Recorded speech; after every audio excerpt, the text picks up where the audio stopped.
Next is objective case. Now, nouns or pronouns, they are said to be in objective case agar they are the direct object of a verb or if they are the objects of a preposition. जैसे कि direct object जो है is the person or thing upon whom or upon which the action of a verb is carried out. So यहाँ पर objective case जो है उसको accusative case भी कहा जाता है. ठीक है, अगर वो डायरेक्ट ऑब्जेक्ट हैं वर्ब के या फिर वो जो ऑब्जेक्ट्स हैं वो प्रिपोजिशन है, if they are the objects of preposition.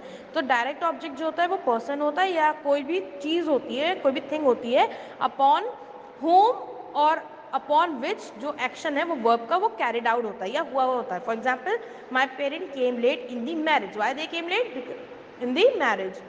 Where they came late? In the marriage, sorry. Mr. Sharma called an urgent meeting of the manager. ठीक है, मीटिंग किसकी अर्जेंट कॉल की गई? मैनेजर्स की. Actor perform well in the theatre. Where they perform well? In the theatre. ठीक है, अब यहाँ पर देखो the action of the verb is carried out. ठीक है, college authorities announced a working day on Sunday and I met your sister. To whom he met? To I met your sister.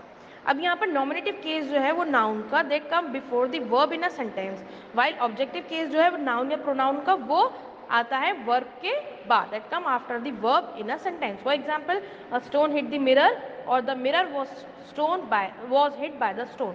अब first sentence में आप देखो इसमें stone जो है उसको यूज़ किया गया है एज अ नॉमिनेटिव केस. ठीक है, और दूसरे सेंटेंस में उसको यूज़ किया गया है as a objective case. Clear? Now moving on to the direct and indirect object. तो ऑब्जेक्टिव या एक्विजिटिव नाउन जो है उसको एक्सप्रेस भी किया जाता है एज अ डायरेक्ट और इनडायरेक्ट ऑब्जेक्ट.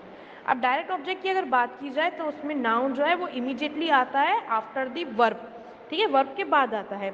और इनडायरेक्ट ऑब्जेक्ट में noun comes after the direct object in a sentence.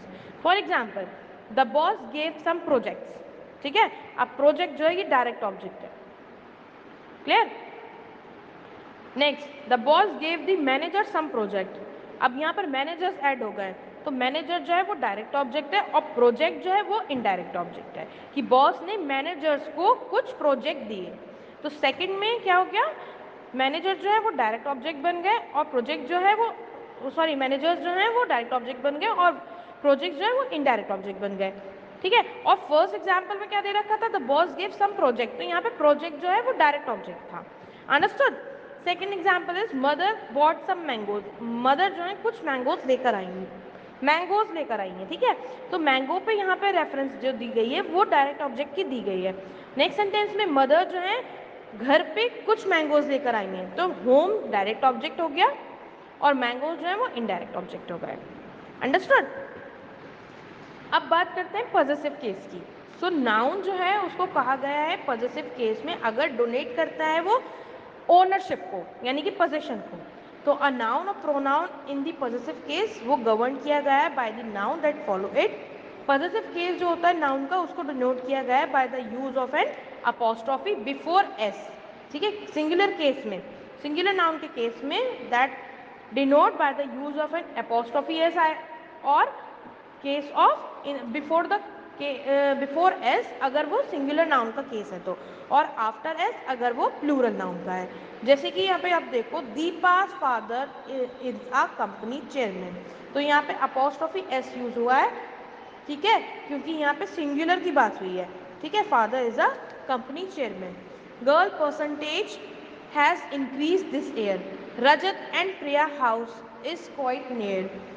John's sister has been hospitalized.